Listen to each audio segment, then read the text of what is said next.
প্রিয় দর্শক, স্বাগত চ্যানেল 24 এর সাপ্তাহিক আয়োজন ইসলামী ব্যাংক পিএলসি ইনসাইডে। আপনাদের সাথে আছে ইমদাদ হক। নিম্নমানের ইলেকট্রিক পাইপ বদলে কিনুন ভিগো ইলেকট্রিক পাইপ অ্যান্ড ফিটিংস। বৈদ্যুতিক তারকে রাখে সুরক্ষিত। এই অনুষ্ঠানে সমসাময়িক অর্থনীতির নানা প্রসঙ্গ নিয়ে কথা বলি। আজ আমরা কথা বলবো খ্যাতমান অর্থনীতিবিদ এবং বাংলাদেশ ব্যাংকের সাবেক গভর্নর ডক্টর আহসান এস মনসুরের সঙ্গে। স্বাগত আপনাকে আমাদের এই অনুষ্ঠানে। বলা হয়ে থাকে যে স্বাধীনতার পর সবচেয়ে ক্রিটিক্যাল মোমেন্ট পার করছে বাংলাদেশ ব্যাংক। এ বিষয়ে আপনার পর্যবেক্ষণ কি? না, অবশ্যই ব্যাংকিং খাতের অবস্থা ভালো নয়, সেটা নিয়ে কোনো দ্বিমতের কিছু নাই। এবং ভালো না হওয়ার মূল কারণটা ছিল যে 2024 সাল পর্যন্ত যে লুটতরাজ ব্যাংকিং খাতে হয়েছে, যে মিসগভর্নেন্সগুলো হয়েছে, এবং যেভাবে ব্যাংকিং খাতকে লুট করতে দেওয়া হয়েছে সরকারিভাবে প্রশ্রয় দিয়ে, এইসব কারণেই এ খাতের এই দুরবস্থা। তো এখানে দীর্ঘমেয়াদীভাবে প্রচেষ্টা চালাতে হবে, কনসিস্টেন্টলি চালাতে হবে, এবং যেটাকে আমরা বলি সুশাসন প্রতিটা ব্যাংকে সেপারেটলি এস্টাবলিশ করতে হবে।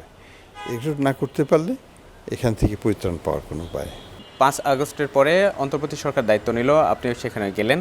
তো আপনাদের প্রচেষ্টাটা কেমন ছিল এই ব্যাংক খাতকে ঘুরে দাঁড়ানোর ক্ষেত্রে? প্রথমত হচ্ছে আমাদের যেটা হচ্ছে ডায়াগনোসিস করাটা কত বড় সমস্যা।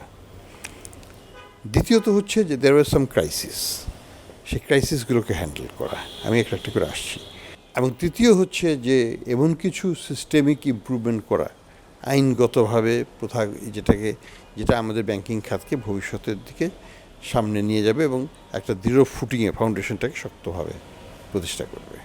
এই তিনটা হচ্ছে আমাদের স্ট্র্যাটেজি। আর সাথে যেটা ছিল যে যারা লুটতরাজ করেছে তাদেরকে একটা শাস্তির আওতায় এনে কীভাবে কিছু টাকা হলেও ফেরত নিয়ে আসা যতদূর সম্ভব, এই চারটে অবজেক্টিভে আমরা এগিয়েছি। তো প্রথম ক্রাইসিসটা ছিল যে ব্যাংক খাত নিয়ে বিদেশি ব্যাংকারদের আস্থার অভাব। তারা কিন্তু তাদের লাইন অফ ক্রেডিট বন্ধ করে দিচ্ছিল বাংলাদেশের জন্য, এবং এটা একটা ইমিডিয়েট অ্যাটেনশনের দরকার ছিল। আমাদের প্রায় 3.5 বিলিয়ন থেকে $4 বিলিয়ন এলসি যেটা সেটেল করা হয়ে গেছে, বিদেশি ব্যাংকরা পে করে দিয়েছে, কিন্তু তারা টাকা পাচ্ছে না।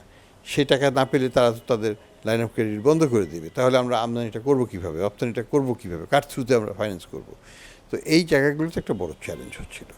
এটাকে দূর করা এবং এই এরিয়ার সমস্যার সমাধান, যেটা জমে গেছিল বকেয়া, সেগুলোকে সেটেল করা, সেটা একটা বড় সমস্যা। এগুলো হচ্ছে ইমিডিয়েট সমস্যা।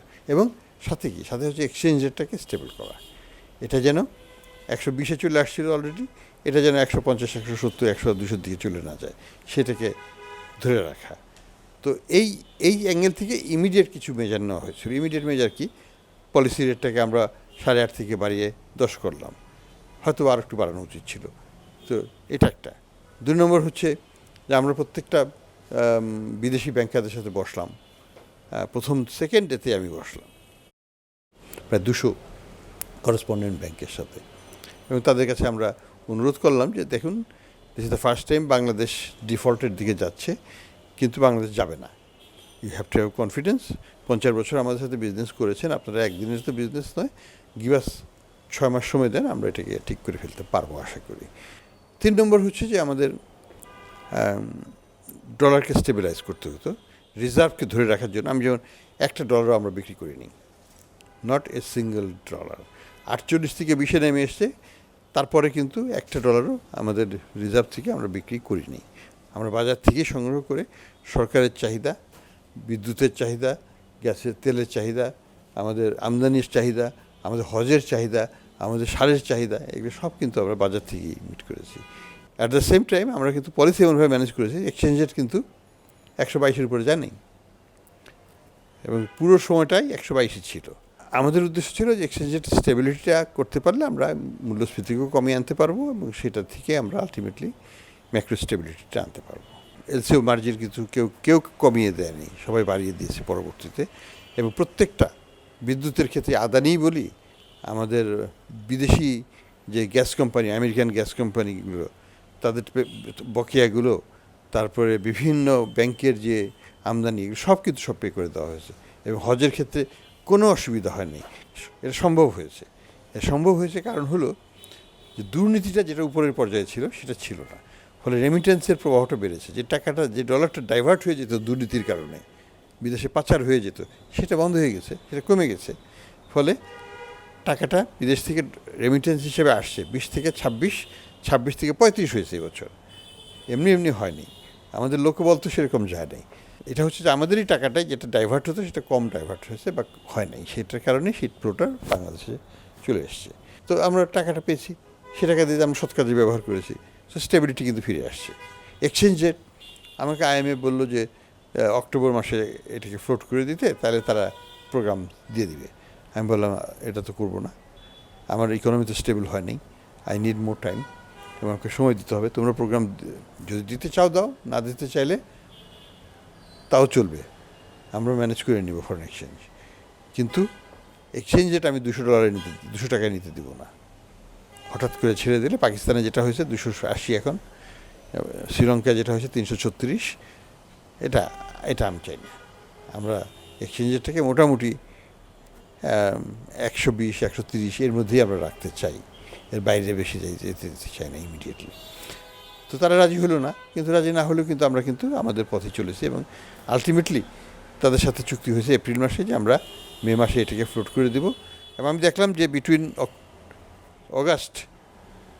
অগাস্টের শেষ থেকে এপ্রিল পর্যন্ত এক্সচেঞ্জ রেট নড়ে নাই। তাহলে আমার কনফিডেন্স চলে আসলো যে আমরা যদি এটাকে ফ্লোটও করে দিই, এটা নড়বে না। এবং সত্যি সত্যি যখন মে মাসের 15 তারিখের দিকে আমরা এক্সচেঞ্জ রেট ফ্লোট করে দিলাম, বাজারের উপর ছেড়ে দিলাম, কিছুই হয়নি, কোনো কিছুই হয়নি। আমাদের হাতে $1 বিলিয়ন পর্যন্ত আমরা সেটা সাইড করা ছিল যে আমরা বাজারে হস্তক্ষেপ করব, প্রয়োজন হলে ডলার আমরা বিক্রি করবো $1 billion, to stabilise the currency. $1 খরচ করতে হয়নি। তো এগুলো হচ্ছে বাজারের আস্থা, বাজারের একটা আস্থা ছিল। ড্যামেজ অ্যাসেসমেন্টটা আমরা করেছি অ্যানুয়াল, প্রত্যেকটা ব্যাংকের 14টা ব্যাংকের বোর্ড চেঞ্জ করে দেওয়া হয়েছে, পরে আরও 2টা 16টা। এটা হচ্ছে সুশাসন প্রতিষ্ঠা করার জন্য সংস্কারের বিষয়গুলো। হ্যাঁ। 2 নম্বর হলো যে আমরা যেগুলো ব্যাংক সবচেয়ে খারাপ সেগুলোতে আমরা অ্যাসেট কোয়ালিটি রিভিউ করেছি, AQR বলি, এবং করে আমরা দেখি যে কতখানি খারাপ।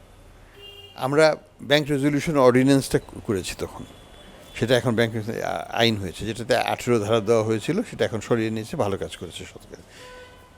একটা খারাপ জিনিস ছিল সেটাকে সরিয়ে ফেলছে, ভালো। তো এখন আমরা মনে করি যে এই ব্যাংক রেজলিউশন অর্ডিন্যান্সের আন্ডারে 5টা ব্যাংক একীভূত হয়েছে এবং সেটাকে চালিয়ে নেওয়া হচ্ছে।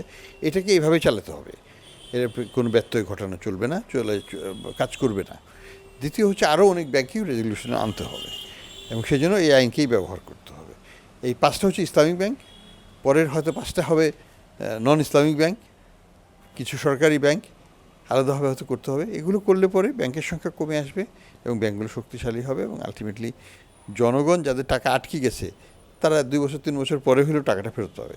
5টি ইসলামী ব্যাংকে প্রশাসক নিয়োগ এখন দেখলাম যে প্রত্যাহার, তো নিয়োগের প্রেক্ষাপটটা কিভাবে তৈরি হলো, এখন যে বাংলাদেশ ব্যাংক প্রত্যাহারের সিদ্ধান্ত নিয়েছে এই বিষয়টা? আমরা আইনগতভাবে এগিয়েছি। ব্যাংক রেজলিউশন আইনে যেটা বলা আছে সেটা বলা আছে যে যখন একটা ব্যাংক তাদের কার্যক্রম আর চালাতে পারবে না, তাদের টাকা পয়সা শেষ হয়ে গেছে, আমানতকারীদেরকে অর্থ দিতে পারবে না, সেই ব্যাংকগুলোকে অকার্যকর ঘোষণা করা। তার আগে অ্যাসেট কোয়ালিটি রিভিউ করা হয় প্রত্যেকটা ব্যাংকে, সেটা আমরা করেছি। করে আমরা ডিটারমিন করেছি যে কতখানি নেগেটিভ ভ্যালুয়েশন হয়েছে। হয়তো দেখা গেল একটা ব্যাংকের 5,000 কোটি টাকা নেগেটিভ ক্যাপিটাল আছে বা 2,000 কোটি টাকার নেগেটিভ ক্যাপিটাল আছে, তখন ওই আইন মোতাবেক এখানে ওই ব্যাংকগুলোকে তো আমাদের কর্তৃত্বে আনতে হবে। বাংলাদেশ ব্যাংক হচ্ছে এটার ম্যানেজারিয়াল দায়িত্বপ্রাপ্ত। তো বাংলাদেশ ব্যাংক থেকে তখন প্রতিনিধি নিয়োগ করা হয়, তাদেরকে বলা হয় অ্যাডমিনিস্ট্রেটর। তারা অ্যাডমিনিস্ট্রেটর হিসেবে সেটাকে দায়িত্বভার গ্রহণ করে। এখন অ্যাডমিনিস্ট্রেটর তো কোনো পার্মানেন্ট সলিউশন না। অ্যাডমিনিস্ট্রেটর প্রত্যেকটা 5টা ব্যাংকে আমরা 5টা অ্যাডমিনিস্ট্রেটর দিয়ে দিয়েছিলাম।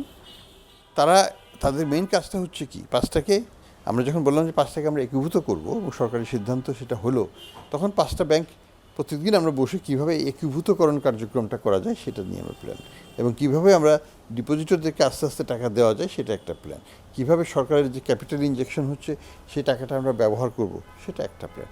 এই কাজগুলো বাংলাদেশ ব্যাংক এবং অ্যাডমিনিস্ট্রেটররা বসে বসে প্রতিদিন এটা কাজটা করতেন। এখন ইতিমধ্যে ব্যাংকের বোর্ড হয়ে গেছে, ব্যাংকের ম্যানেজিং ডিরেক্টর নিয়োগ হয়ে গেছে, ব্যাংকের সিনিয়র ম্যানেজমেন্টও আছে এবং তাদের মধ্যে থেকেই নিতে হবে এবং বাইরে থেকেও আনতে হবে। সেই কাজগুলো এখন আস্তে আস্তে ব্যাংক নিজেই করতে পারবে। কাজেই এটা তো আইনের মধ্যেই আছে, যখন ব্যাংক এই একীভূত ব্যাংক এক হয়ে যাবে এবং তাদের সক্ষমতা বাড়বে, তখন অ্যাডমিনিস্ট্রেটররা সরে যাবে। তাহলে এই যে সম্মিলিত ব্যাংকের কার্যক্রম কি শুরু হবে, আপনি কতটুকু আশাবাদী যে এটার মধ্য দিয়ে এই ব্যাংকগুলোর সুশাসন নিশ্চিত হবে? ইট অল ডিপেন্ডস, যে নতুন বোর্ড হলো সেই বোর্ড কিভাবে কাজ করবে, বাংলাদেশ ব্যাংক কিভাবে তাদেরকে গাইড করবে, এবং কত তাড়াতাড়ি জনগণের আস্থা এই ব্যাংকের উপর, নতুন ব্যাংকের উপর ফিরে আসবে। তার সাম্প্রতিক আমরা দেখছি বাংলাদেশ ব্যাংক আবারও সিদ্ধান্ত নিয়েছে, দাম বাড়ানো হচ্ছে, এটাকে কিভাবে দেখেন? ডলারের দাম বাড়ানোর উদ্যোগ নিয়েছে বাংলাদেশ ব্যাংক। ডলারের দাম তো বাজার ভিত্তিকই হওয়া উচিত। মাঝখানে শুনেছিলাম যে বাংলাদেশ ব্যাংক এটাকে ফিক্স করে দিয়েছিল, সেটা করাটা ঠিক নয়। এটাকে বাজারের সাথেই তাল মিলিয়ে চলতে হবে। আমাকে মনিটারি পলিসি টাইট রাখতে হবে, আমাকে ফিসক্যাল পলিসি টাইট রাখতে হবে, বাজারে টাকা চাপানো যাবে না। এগুলো যদি আমি করতে পারি, ডলারটা মোটামুটি স্থিতিশীল থাকবে। ইন্টারেস্ট রেটটাও ইমিডিয়েটলি কমানো হয়তো সম্ভব নয়। এই 9% ইনফ্লেশনে আমি ইন্টারেস্ট রেট 10% এটা কমই বলা যায়, আরও বেশি হতে পারে। তো এই ক্ষেত্রে কমানো সম্ভব নয় ইমিডিয়েটলি। এই পলিসি টাইটনেসটা রাখতে পারলে আমার মনে হয় যে রেমিটেন্সের প্রবাহটা যদি আমরা ধরে রাখতে পারি, এটা হচ্ছে কেন হচ্ছে, বাড়বে যদি অর্থ পাচারটা কমে আসে। এখন যদি আবার নতুন করে অর্থ পাচার শুরু হয় বাংলাদেশ থেকে নতুন শ্রেণী কর্তৃক, তাহলে তো ব্যাক টু স্কোয়ার ওয়ান। কাজে আমাকে দেখতে হবে প্রতি মাসে রেমিটেন্সের প্রবাহটা কতখানি শক্তিশালী এবং বার্ষিকে কতখানি। এটা যদি ঠিক থাকে আর বাজার যদি আমরা পলিসিগুলো টাইট থাকে, বাজার নিয়ন্ত্রণে থাকবে।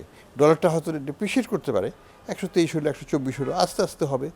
অর্থ পাচার প্রসঙ্গে বলছিলেন যে অন্তর্বর্তী সরকারের একটা কমিটমেন্ট ছিল, আপনি বারবার বলেছিলেন যে অন্তত 2-1টা কেসের ক্ষেত্রেও সাফল্য অর্জন, সেটা কি হয়েছে? আমরা অনেকখানি করেছি। আমরা সাইফুল ইসলামের সবগুলো 350টা বাড়ি তো নিলামে উঠে গেছি। ওইখানে ওই টাকার উপর আমরা ইউসিবিএল এবং ইসলামী ব্যাংক এখানে আমাদের ক্লেম বসিয়েছে, তাদের হয়েছে। তারপরে আমরা 13টা ফ্যামিলিকে ইনভেস্টিগেট করার জন্য 13টা ইনভেস্টিগেশন টিম করেছি বাংলাদেশ ব্যাংকে, এবং তারা দুদক 4টা যারা বলি আমরা ইনভেস্টিগেটিভ এজেন্সি, তারা মিলেই এখানে এই সেলগুলো গঠন করেছেন। এবং এখন কথা এই সেলকে যদি আমি কাজ করতে না দিই, তাদেরকে দিয়ে তাদেরকে কাছ থেকে কাজ আদায় করে নিতে না পারি এবং সত্যি সত্যি এগুলোকে পার্সু না করি, তাহলে তো আমি রেজাল্ট পাবো না। কিন্তু বিদ্যমান আইনে তো পাচার হয়ে যাওয়া অর্থ ফিরিয়ে আনাটা কঠিন বটে। দেখুন, আমরা দেশের ভিতরে যে সম্পদ আছে তাদের সবগুলো অ্যাটাচ করা আছে। এখন ওটাকে যদি সরকার ফেরত দিয়ে দেয়, সরকার দিতে পারে, সরকার রাখতে চাইলে সরকার রাখতে পারে। আমার কথা হলো যে এটা সরকারের দৃঢ়তার উপর অনেকখানি ডিপেন্ড করবে। আমরা এটাও করেছি যে সরকারের বাইরে বেসরকারিভাবেও ব্যাংকগুলো 13টা আইন প্রতিষ্ঠানের সাথে সরাসরি চুক্তিবদ্ধ হচ্ছে, এবং তারাই ওই বিভিন্ন পরিবার যারা টাকা পাচার করেছে তাদের বিরুদ্ধে বিদেশে মামলা করবে। ওই কোম্পানিগুলা ওই আইন কন্ট্রাকচুয়ালি তারা মানে যদি টাকা উদ্ধার করতে পারে সেখান থেকে তারা ভাগ নিয়ে নেবে, আদারওয়াইজ কিছু পাবে না। এই চুক্তির ভিত্তিতে আমরা 12টা international big law firms, huge law firm, $1 billion law firms, তাদেরকে আমরা এমপ্লয় করেছি বাংলাদেশে। এখন সহযোগিতা যদি না করি, তথ্য যদি না দিই, সরকারিভাবে যদি এটাকে আমরা উৎসাহ না দিই, তাহলে তো কাজ আগাবে না। এটাকে সরকারকে কাজটা এগিয়ে নিতে হবে। খেলাপি ঋণ প্রসঙ্গে একটু ছোট করে জানতে চাই যে আপনার নানাবিধ উদ্যোগের মধ্যে এটাও একটা ছিল, তখন কতটুকু সাফল্য অর্জন করলেন, আর বর্তমান ব্যাংক যেভাবে এগোচ্ছে? খেলাপি ঋণের ক্ষেত্রে আমি বলবো যে আমাদের কোনো সেই রকম সাফল্যের কিছু ছিল না। আমাদের যেটা ছিল যে আমরা নির্ণয় করতে পেরেছি যে কতখানি খারাপ। এটা করতেই আমাদের 1.5 বছর চলে গেছে। It's a huge work. এবং কারা এই কাজটা করেছে ফরেন্সিক অডিট করে আমরা বের করতে পেরেছি অনেকাংশে যে এটা কারা নিয়েছে, এটা কীভাবে নিয়েছে। কারণ এটা তো কোর্টে তো কেস এস্টাবলিশ করতে হবে। এখন ধরুন এদের শেয়ারগুলো আছে ব্লক করা, সরকারের দায়িত্ব হচ্ছে এই শেয়ারগুলো ব্যাঙ্কগুলোকে দিয়ে দেওয়া, যাতে ব্যাঙ্কগুলো এই শেয়ার দিয়ে ডিপোজিটরের এইটা ক্লেমটাকে মেটাতে পারে, এই শেয়ারগুলোকে বিক্রি করতে পারে, স্ট্র্যাটেজিক ইনভেস্টর নিয়ে আসতে পারে। যদি বাংলাদেশ ব্যাংকে পরামর্শ দিতে বলা হয় বর্তমান অর্থনৈতিক অবস্থায়, তাহলে কি বলবেন? আমি বলবো যে আমাদের 7-8টা আইন আমরা ড্রাফট করে এসেছি। তার মধ্যে ব্যাংক কোম্পানি অ্যাক্ট আছে, তার মধ্যে বাংলাদেশ ব্যাংক অর্ডার আছে, স্বায়ত্তশাসন বাংলাদেশ ব্যাংকের খুবই গুরুত্বপূর্ণ। তার মধ্যে আছে মানি লোন কোড অ্যামেন্ডমেন্ট, তার মধ্যে আছে asset management company bad asset management company, দামাদ, এগুলো আরও কয়েকটা আছে, এই bankruptcy act, this are all important tax. এগুলোকে আইনে পরিণত করতে হবে এবং করে একটা কাঠামোগত পরিবর্তনের দিকে আমাদের ব্যাংকিং খাতকে নিয়ে যেতে হবে। আমরা শেষ করব, তার আগে একটু ছোট্ট করে জানতে চাই যে ইসলামী ব্যাংকের প্রতি যে অনাস্থা তৈরি হয়ে গিয়েছিল আওয়ামী লীগ সরকারের শেষের দিকে, অন্তর্বর্তী সরকারের নানাবিধ উদ্যোগে আপনার বলিষ্ঠ নেতৃত্বে ইসলামী ব্যাংকের প্রতি আস্থা ফিরে আসে অনেকটাই, মানুষ আবার ব্যাংকমুখী হতে শুরু করে, কিন্তু ব্যাংকের পর্ষদ পরিবর্তনের পর আবার সেই অনাকাঙ্ক্ষিত পরিবেশ তৈরি হয়। এটার বিশ্লেষণ কী করবেন? ওই যে আইনের ধারা জুড়ে দেওয়া হয়েছিল 18 ক না কত, যে পূর্বের মালিকদেরকে ব্যাংক ফেরত দেওয়া যাবে, এইটা প্লাস যাকে চেয়ারম্যান নিয়োগ দেওয়া হয়েছিল তার যে ক্যারেক্টারিস্টিক্স, তার যে সঙ্গদোষ, এই দুটো জিনিসে মিলিয়েই ইসলামী ব্যাংকের এই অনাস্থার সৃষ্টি এবং এটাকে রাজনৈতিকভাবে দেখা শুরু হলো, যেটা যে কোনো প্রয়োজন ছিল না। ইসলামী ব্যাংকের মধ্যে চলতে দিলেই হতো, বোর্ডকে পুনর্গঠন করে একটা নিউট্রাল একটা বোর্ড করে দিলেই কিন্তু সমাধান হয়ে যায়। এবং আমি আশা করব যে আগের মালিকের কাছে ফেরত দেওয়ার কোনো প্রশ্ন যেন না উঠে, এটা নিয়ে সরকার যেন চিন্তাও না করে, এটা জনগণ মানবে না। রাজনৈতিক একটা সলিউশন করা, যে ব্যাংকের মতো চলবে, ব্যাংক কোনো রাজনৈতিক দলের নয়, কোনো দলেরই নয়, এবং এটা ব্যাংকটা হচ্ছে ডিপোজিটরদের ব্যাংক। তারা যে কোনো মতাদর্শেরই হোক না কেন, সেটা আমাদের কিছু আসে যায় না, তারা বাংলাদেশি নাগরিক, তারা ডিপোজিটর।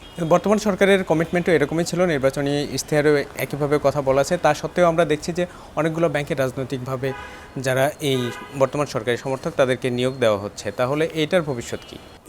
আমাদের সমস্যা তো ওইখানেই, যে আমরা বলি একটা করি একটা, বলা এবং করার মধ্যে যদি আমি সঙ্গতি জানতে পারি তাহলে আস্থা ফিরে আসবে, কিন্তু দ্বিমুখী নীতি করলে তো হবে না, যেটা বলবো সেটা করব।